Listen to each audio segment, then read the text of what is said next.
boa tarde. Ter um negócio próprio é um desafio enfrentado diariamente por cerca de 42 milhões de empreendedores. E mesmo assim, tem empreendedor que não abre mão do lado social e promove um ambiente mais inclusivo dentro da empresa na hora de contratar. Valorizam aqueles com menos oportunidades no mercado. Eu sou Rafaela Vivas e esse, o empreendedorismo social, é um dos assuntos do dia. Vamos aos demais. Com a autorização do Supremo, Polícia Federal realiza a 11ª fase da Operação Lesa Pátria. Anuário da Justiça 2023 é lançado no STF e faz referências aos atos antidemocráticos de 8 de janeiro. E ainda a STF caça a decisão que permite a condenados pela chacina de Unai responderem em liberdade.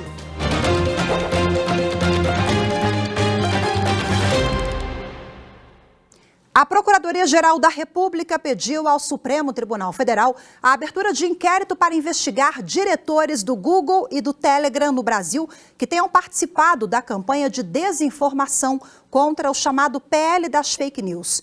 O pedido ocorre após o presidente da Câmara, Arthur Lira, encaminhar à PGR notícia-crime, afirmando que as duas empresas têm realizado contundente e abusiva ação contra a aprovação do projeto de lei.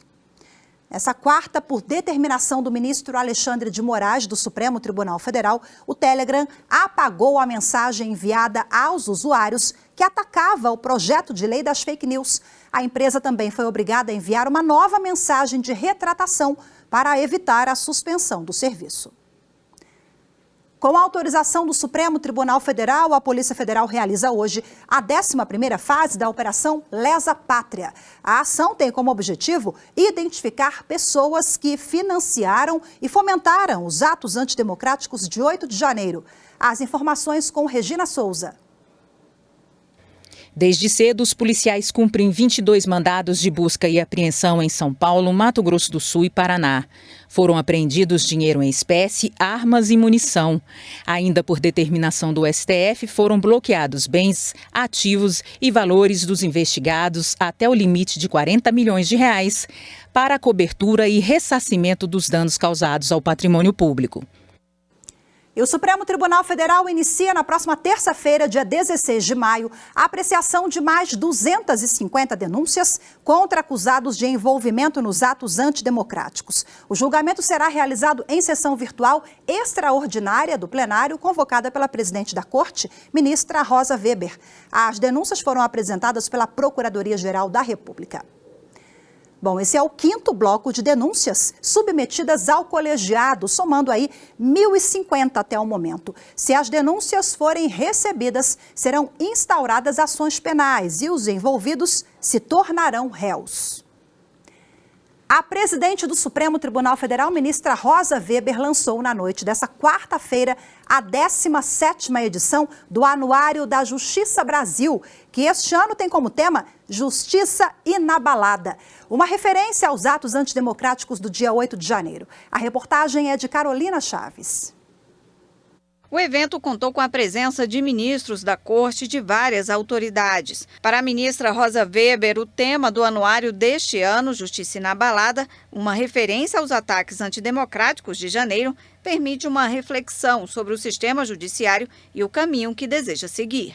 A invasão das sedes dos 3 poderes da República e a destruição criminosa das instalações físicas do Supremo Tribunal Federal, sob motivação antidemocrática, são lembranças que tenho constantemente advertido, não podemos deixar cair no ouvido, como condição para que não mais se repitam e ainda para que não descuremos do cuidado que a democracia exige e o aperfeiçoamento das nossas instituições democráticas impõe.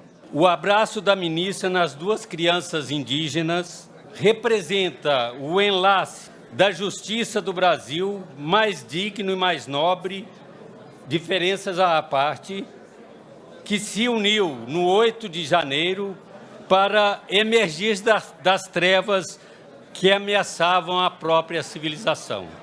O anuário traz um balanço das atividades da Justiça brasileira e o funcionamento do Judiciário. A publicação mostra a produtividade de cada ministro, a quantidade de processos distribuídos, julgados e em acervo.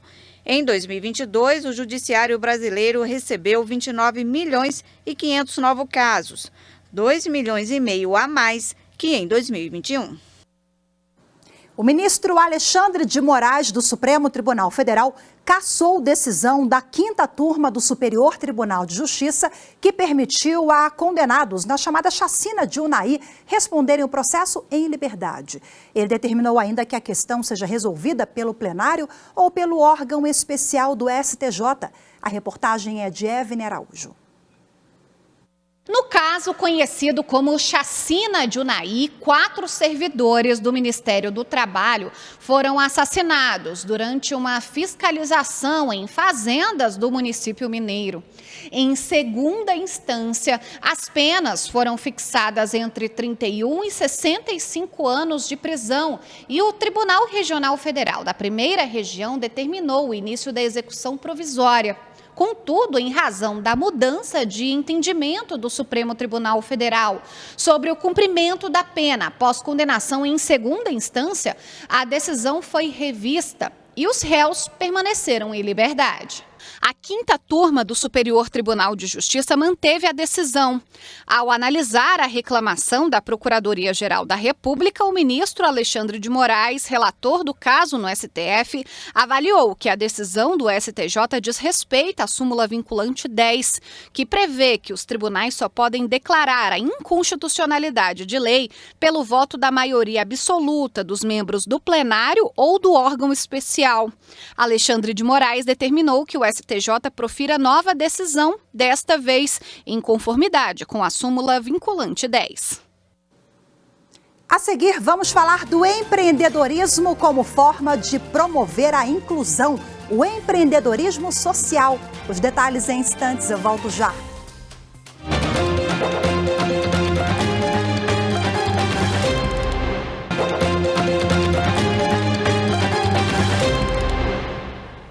O Brasil tem hoje cerca de 42 milhões de empreendedores, segundo a pesquisa internacional GEM, que é considerado o principal estudo sobre o assunto no mundo. Empreender no Brasil não é tarefa fácil, não. Mas mesmo assim, alguns empresários se esforçam para administrar o próprio negócio e, ao mesmo tempo, ajudar quem mais precisa. É o chamado empreendedorismo social. A repórter Evne Araújo vai mostrar para a gente agora que essas pessoas descobriram que crescer junto é muito melhor. 21 anos de ofício. O trabalho é intenso. O serviço do Adriano é cuidar do ambiente onde crianças crescem e se desenvolvem. Uma creche. Mãos cuidadosas, olhos atentos e agilidade de sobra. A deficiência intelectual impediu que vários lugares oferecessem uma vaga de trabalho para ele. Mas na Cruz de Malta foi diferente. O único lugar que tinha que me pegar era aqui. O pessoal aqui, a galera é boa comigo. Carinho, tem um carinho por eles também. A diretora também é boa. O Igor também, o coordenador. A galera toda. O pessoal todo tem um carinho comigo aí. O Instituto Cruz de Malta, em Brasília, cuida de 1.138 crianças de até 3 anos de idade. 2% dos funcionários são pessoas com algum tipo de deficiência, a cota prevista em lei. Um ambiente onde a diversidade não é considerada inclusão, e sim uma maneira de resgatar o pertencimento. Eu acho que as pessoas com deficiências não precisam ser incluídas, elas não podem ser excluídas.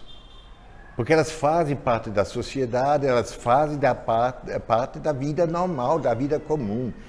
Então, o que nós precisamos cada vez entender mais, de deixar de excluí-los.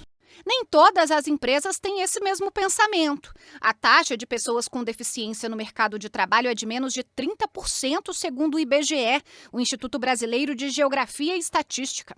A APAI, Associação de Pais e Amigos dos Excepcionais, atua na capacitação profissional para ajudar a diminuir a distância que ainda separa pessoas com deficiência de um emprego formal. Hoje, 84 estão em formação profissionalizante. Pensar em uma empregabilidade inclusiva vai além disso. Outro estigma que também afasta trabalhadores do mercado são as doenças adquiridas. O alcoolismo, por exemplo, é um problema global. O último levantamento do Ministério da Saúde é uma prova disso. O Sistema Único de Saúde fez quase 160 mil atendimentos de pessoas que fazem o uso abusivo de álcool. Neia é auxiliar de limpeza. Foi demitida de um trabalho por causa do alcoolismo. E o vício fechou diversas portas. No atual emprego, além de ter uma oportunidade de trabalhar, ela teve a chance de se tratar. Com carteira assinada e direitos garantidos, Neia consegue pensar na vida que tem pela frente. Eu não quero mais saber, a vida passada passou, já foi, não quero, nem lembro mais, né? Ficou no passado. Agora, igual eu falo para minhas meninas, bola para frente, né? Começar uma nova vida com elas, dar o amor que eu nunca tinha dado, né, para elas. Começar agora, a partir de agora, dar o amor de mãe mesmo, né, que elas não tinham. Cremilda, dona de uma loja de decorações, aprendeu com os anos que, além de empreender, é preciso olhar para as pessoas com humanidade. Desde que abriu a empresa, resgata trabalhadores com algum tipo de dependência. Oferece tratamento e, principalmente, dignidade para trabalhar. Em contrapartida, ganha funcionários exemplares que crescem na profissão. Eu aconselho, a todo empresário, sabe, que isso aí é muito bom. Hoje nós estamos tendo dificuldade com pessoas, sabe, pessoas de confiança, pessoas que vestem a camisa. Então, quando você ajuda essas pessoas, ele passa a ter confiança nas pessoas. E então você tem uma resposta muito boa. Aquela pessoa é empresa. Negócios como o da Cremilda foram responsáveis pela criação de 85% dos postos de trabalhos formais em fevereiro deste ano. Os dados são do Sebrae, o Serviço de Apoio às Micro e Pequenas Empresas. 37% a mais do que no mesmo período do ano passado. Se cada empresário tivesse a mesma atitude, as vidas de mais trabalhadores seriam transformadas.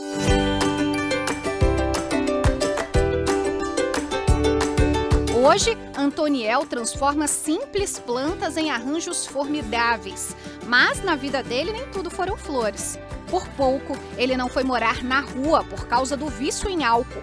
Por meio do trabalho e da oportunidade de se reerguer, o florista conseguiu reconstruir o que havia perdido. A minha vida profissional, graças a Deus, está muito bem. Familiar, muito bem. Outra vida. Hoje eu não vejo mais minha esposa chorar, né? Pelas vezes que passava sem ir para casa, né? Naquela situação. E todas as áreas, graças a Deus, estou feliz, né? E eu nunca, assim, não posso esquecer nunca do que eu passei. Porque isso para mim, cada dia acho que serve de combustível para mim não regredir mais, continuar a crescer.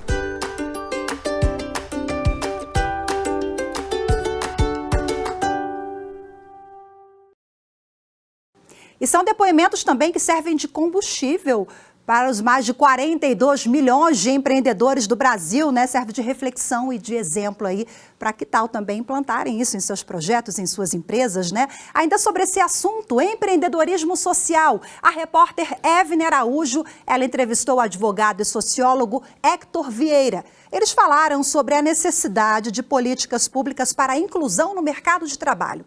Vamos acompanhar a entrevista.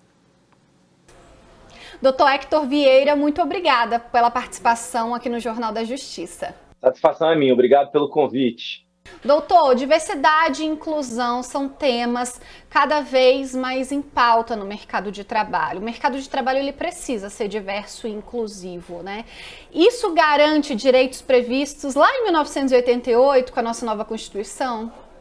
Certamente, né? Não é à toa que a Constituição de 1988 foi carinhosamente chamada de Constituição Cidadã, né? O aspecto da cidadania é um aspecto que se coloca sobre todo indivíduo, né? Todo cidadão brasileiro. E considerando isso, esse aspecto de cidadania, ele passa a ser uma premissa, um requisito a ser observado em todos os campos, né? Inclusive no mercado de trabalho. Doutor, o que a sociedade ganha quando os empregadores se mobilizam para que o mercado de trabalho seja inclusivo e diverso? Então, a diversidade, né, a opção pela diversidade, ela traz, antes de tudo, uma riqueza em termos daquilo que pode ser considerado importante de prestação, né, para a sociedade, prestação de serviços, disponibilidade de bens, direitos, serviços. Não há dúvida, na verdade, desde que nós entramos nessa modernidade, não há dúvida que a inclusão ela é um fator extremamente importante para gerar diversidade e, antes de tudo, também para gerar reconhecimento das diversas e diferentes identidades que nós temos em sociedades como é a nossa sociedade complexa, hipermoderna, né? O mercado de trabalho diverso é um mercado de trabalho inclusivo, não só para os empregados em termos de inclusão, mas também para aqueles que serão beneficiados, destinatários da prestação desses serviços, que também são pessoas diversas, múltiplas, plurais, né? Doutor, e o que fazer, né? Quais políticas públicas podem ser implementadas? Quais políticas sociais? Quais mobilizações? Pessoas físicas, porque a gente também pode fazer alguma coisa para promover um ambiente de trabalho inclusivo. O que isso sugere, né? Eu acho que, antes de tudo, é preciso um processo de conscientização da sociedade a respeito da necessidade dessa diversidade. E quando eu falo de processo de conscientização, a gente nem precisa ir muito a fundo para entrar em teorias da diversidade, de natureza sociológica ou jurídica aqui. A maioria das compreensões de mundo, elas conseguem, nesse caso da diversidade, elas conseguem ser respondidas com um simples olhar do que acontece à nossa volta, né? Então, você, telespectador, que liga num jornal, liga numa novela e percebe que, por exemplo, aquelas pessoas que estão ali transmitindo informações não são pessoas diversas, tem sempre um mesmo padrão. Você que, por exemplo, analisa o perfil do Congresso Nacional, o perfil da magistratura, o perfil do grande empresariado brasileiro, e você percebe que não existe essa tal diversidade. Não existe um reflexo da diversidade do que é a sociedade brasileira nesses lugares de poder. Então, a primeira coisa que eu acho que precisa ser feita é justamente o aprofundamento dessa conscientização, para que se entenda que a diversidade ela é própria das sociedades, da sociedade brasileira ou de qualquer sociedade complexa como a nossa. Só que existem alguns mecanismos que impedem que essa diversidade ela seja, de fato, a base para a inclusão, né?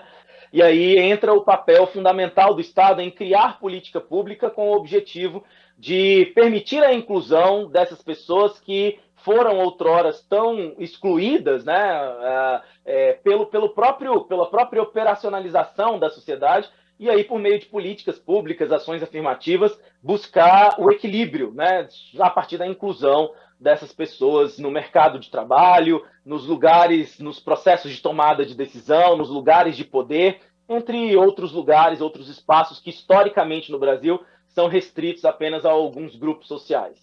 Doutor Hector Vieira, muito obrigada pela entrevista e por todo o seu conhecimento aqui no Jornal da Justiça. Eu que agradeço, sigo à disposição. A seguir, Supremo deve retomar hoje o julgamento da ação em que o ex-senador Fernando Collor é acusado de corrupção na BR Distribuidora. As informações em instantes, voltamos já.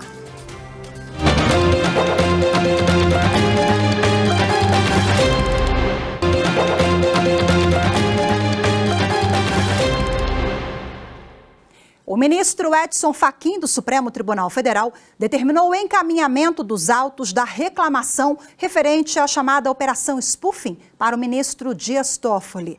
Ele se transferiu da primeira para a segunda turma para ocupar a vaga decorrente da aposentadoria do ministro Ricardo Lewandowski, até então o relator original da reclamação. Bom, no entendimento do ministro Edson Fachin, como o processo é de competência da turma, os autos devem ser repassados ao ministro Dias Toffoli, que passou a ocupar a vaga no colegiado. O Supremo Tribunal Federal deve retomar hoje o julgamento da ação em que o ex-senador Fernando Collor é acusado de lavagem de dinheiro, corrupção passiva e integração de organização criminosa. A reportagem é de Marta Ferreira. O ex-senador Fernando Collor foi denunciado pelo Ministério Público Federal em 2015. O caso envolve o desvio de mais de 30 milhões de reais em recursos da BR Distribuidora, empresa da Petrobras. Isso teria ocorrido entre 2010 e 2014 e foi alvo de investigação da Operação Lava Jato. A denúncia foi analisada pela segunda turma do Supremo Tribunal Federal, que em agosto de 2017 recebeu parte da denúncia contra Fernando Collor nos termos do voto do relator, o ministro Edson Fachin. O ex-senador e outros 2 envolvidos são acusados de corrupção passiva, lavagem de dinheiro e integrar organização criminosa. Agora o plenário do Supremo vai decidir se foram comprovadas as acusações e se ele deve ser condenado. Na semana passada, o relator, ministro Edson Fachin, negou o pedido da defesa que pretendia que a ação penal não fosse julgada pelo Supremo, uma vez que Collor não é mais senador da República. Na primeira sessão de julgamento dessa ação penal foi feita a leitura do relatório pelo relator, ministro Edson Fachin.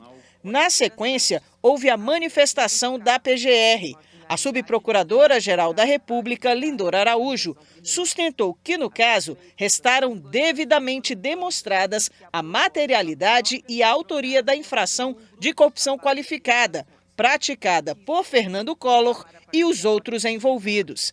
Assim, pediu a condenação dos 3, além do pagamento de cerca de 59 milhões de reais por reparação de danos morais e materiais. Depois, o julgamento foi suspenso e será retomado nesta quinta-feira. Os ministros do Tribunal Superior do Trabalho receberam homenagens em alusão aos 80 anos da Consolidação das Leis do Trabalho, a CLT. A reportagem é de Rafael Oliveira.